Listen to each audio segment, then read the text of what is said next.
Bom dia, alunos da primeira série do ensino médio. Hoje nós vamos ver teorias populacionais ou teorias demográficas. A primeira teoria que nós tivemos foi a teoria malthusiana. Tá? Ela foi descrita por um pastor anglicano chamado Robert Thomas Malthus em 1798, do qual escreveu um livro, Ensaios sobre os Princípios da População.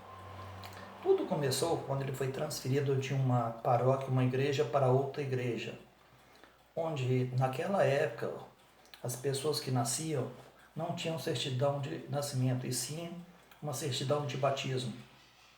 E ao chegar nessa nova paróquia, ele fez uma reunião de todos os anos, o número de nascimentos.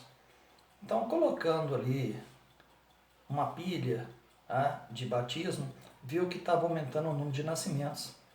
E ele pediu a outros pastores que fizessem a mesma contagem nas suas igrejas. Foi aí que surgiu a primeira teoria demográfica do mundo, desse pastor Robert Thomas Malthus. O princípio da sua teoria está baseada na seguinte condição: a população crescia numa progressão geométrica, uma PG, passava de 1, 2, 4, 8, 16, 32, 64, 128, assim sucessivamente. E a produção de alimentos crescia numa progressão aritmética, ou PA, 1, 2, 3, 4 e assim em diante. Então, Malthus ele viu que nessa sua teoria a população poderia dobrar num período de 25 anos. E aí poderia ocorrer o que nós chamamos hoje de explosão demográfica, caso não ocorresse epidemias, pandemias, guerras ou catástrofes naturais. Quando Malthus propôs ou criou a teoria malthusiana, ele não tinha nenhuma solução. Por quê? Primeiro, não havia métodos contraceptivos. Segundo, o método que existia era o coito interrompido. Preservativo já tinha, utilizava aí tripa de carneiro, que não era comum para toda a população. E ele também não poderia, como um pastor, falar na sua paróquia para as pessoas começarem a reduzir o ímpeto, ou seja, porque na Bíblia fala, crescei-vos e multiplicai-vos. Então Malthus, ele descreveu, se isso ocorresse, essa população dobrar a cada 25 anos, poderia ter guerra, miséria e fome. Podemos acompanhar, pega a apostila de vocês, volume 1, página 103, onde nós temos aí o gráfico representativo da teoria malthusiana. É esse gráfico aqui, que é encontrado nessa página. Nele fala que a partir de 60 anos, nós teremos aí um excedente de efetivo populacional em relação à produção de alimentos. Então, por isso que ele falou aí de miséria, de fome, e poderia ter guerra também. O que levou à queda dessa teoria de Malthus aí? Primeiro, nós tivemos aí a Revolução Industrial, nesse período descrito por ele. Já começa o êxodo rural, menor número de filhos nas cidades, e a Revolução Agrícola também ajudou a derrubar essa teoria, com novas técnicas de cultivos e o uso de máquinas no campo, trator rudimentar de Cugnot, que substituía 3 homens no campo. Vamos à segunda teoria agora, teoria chamada neomalthusiana. Surgiu depois da Segunda Guerra Mundial. Essa teoria ela foi criada por um grupo de demócritos, pessoas que estudam tudo sobre população, e se baseou na teoria malthusiana, por chamar neomalthusiana, a nova teoria de Malthus. Como Malthus não tinha solução para o problema, esse grupo eles defendiam o planejamento familiar oficial a fim de reduzir a taxa de natalidade. Como?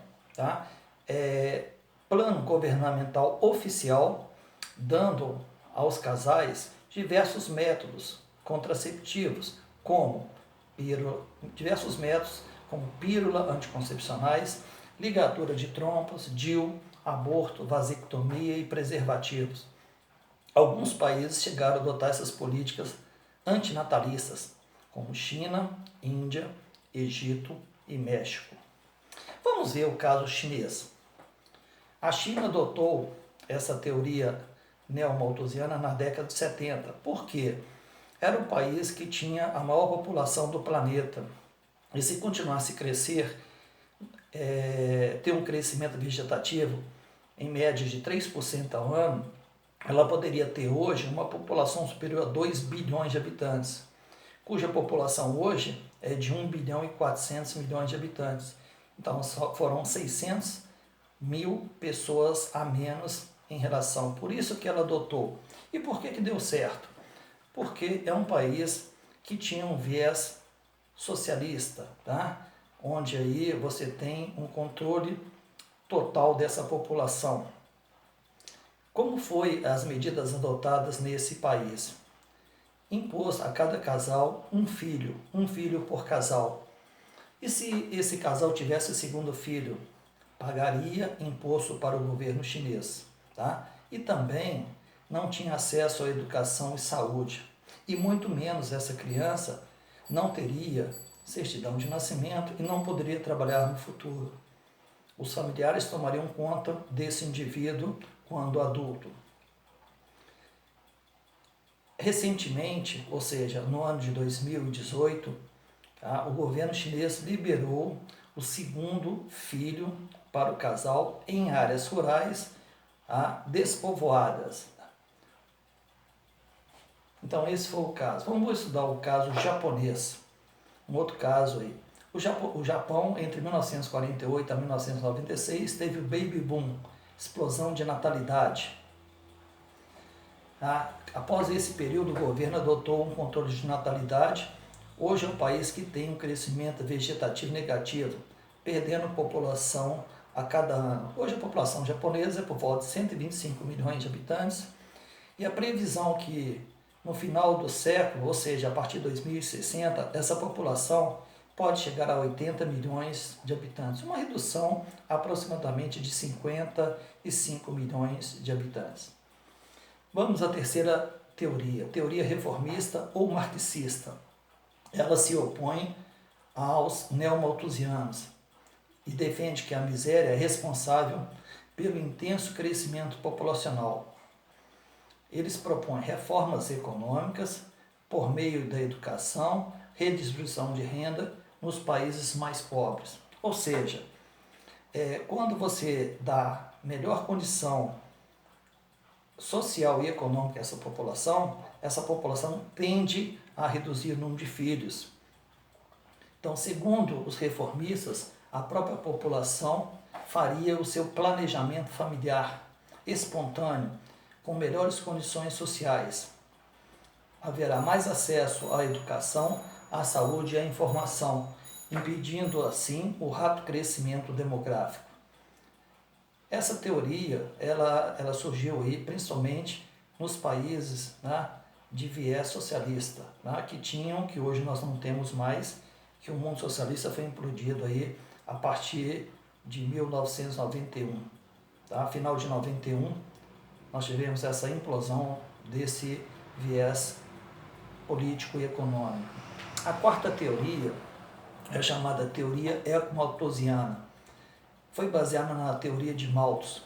Essa teoria, diferente, defende que o controle da natalidade é uma das formas de preservar a natureza e prega o desenvolvimento sustentável. Porque o crescente crescimento acelerado vai ter uma forte pressão sobre os sistemas naturais, garantindo assim a manutenção da natureza para as futuras gerações. Então, com a redução da taxa de natalidade, nós teremos menos pressão em relação à natureza, ou seja, a recursos naturais ou minerais e até mesmo a devastação ou destruição das florestas para o plantio, para a produção de alimento dessa população crescente no mundo. Então, essa é uma teoria baseada em teorias ambientais, ou seja, é garantir para as futuras gerações um mínimo aí dos sistemas naturais. E aqui termina essa aula.